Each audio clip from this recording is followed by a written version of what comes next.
Du halt dein Maul, Kalle. Zu dir komme ich noch früh genug. Also Stefanie, dich habe ich eigentlich immer für die vernünftigste von euch Vieren gehalten. Kannst du mir erklären, was ihr dabei gedacht habt, den Hund mitzunehmen? Wir hatten niemanden, der auf ihn schauen konnte. Ja, sind denn eure Eltern nicht daheim? Doch, aber der Tausendschön wohnt nicht bei uns. Er hat eine Hütte im Schrebergarten von Kalle, seiner Tante und dem Onkel. Und die sind eben jetzt in der Ferien. Wie heisst das Viech? Ey Mann, ich meine Tausendschön, Herr Schlüter. Ein ungewöhnlicher Name, wirklich. Kalle, wahrscheinlich hast du dir die ganze Sache einfallen lassen. Die Geschichte mit dem Unwohlsein ist gelogen, oder? Ja, also wenn man es genau nimmt, dann könnte man dem so sagen, ja. Und ich wollte schon den Doktor zu dir schicken, weil ich gedacht habe, dass du den Herrn Brinkmann angesteckt hast. Das habe ich bestimmt nicht. Was wird jetzt aus dem Tausendschön? Wir behalten ihn da.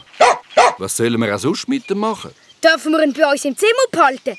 Wir schauen auch gut auf ihn. Und er stört sicher niemand. Das will ich euch auch geraten haben. Wie geht's einem Herr Birkmann? Nicht so gut, fürchte ich. Der Doktor hat einen Bettruhe verordnet.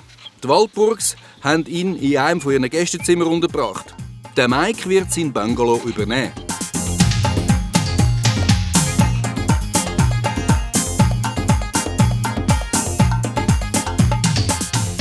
Beim Mittagessen hat der Kalle eine Entdeckung gemacht, die ihn nachdenklich gestimmt hat. Der Mike hat sich so seltsam benommen. Wo nämlich der Herbergsvater mit einem Tablar voll Puddingschüssel in den Speissaal hineingekommen ist der Mike von seinem Stuhl aufgegumpelt und hat ihn abgefangen. Der Kalle hätte nur allzu gern gewusst, was die beiden geschwätzt haben. So wie es ausgesehen hat, haben sie sich nämlich gestritten. Aber er ist zu weit weg gesessen, um etwas mitzubekommen. Da hat er eine Idee gehabt. Nach dem Essen hat er seine Mitarbeiter auf die Seite genommen. Los, mitkommen, wir haben einen Einsatz. Hey, was soll das? Sind wir deine Sklaven oder was?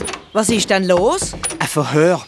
Ich will Daniela und Nadine fragen, ob sie etwas zwischen dem Streit von Mike und dem Herrn Waldburg mitbekommen haben. Die sind am nächsten gesessen und haben vielleicht etwas gehört. Streit zwischen diesen beiden? Wie kommst du denn auf das? Steffi, hast du nicht gesehen, wie die miteinander gestritten haben? Der Waldburg ist mit einem total sauren Stein davongezottelt. Ist das alles? Darum rennst du wie ein Verrückter. Und das mit vollem Magen. Vor dem Bungalow der Mädchen haben sie Nadine und Daniela abgefangen.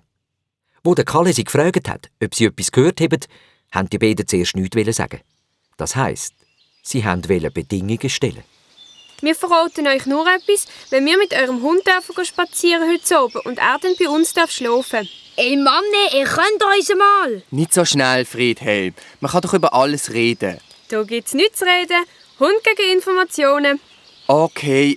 Ich mache euch den Vorschlag, dass ihr mit dem Tausendschön heute Abend Gassi machen. Bei euch schlafen könnt ihr aber vergessen.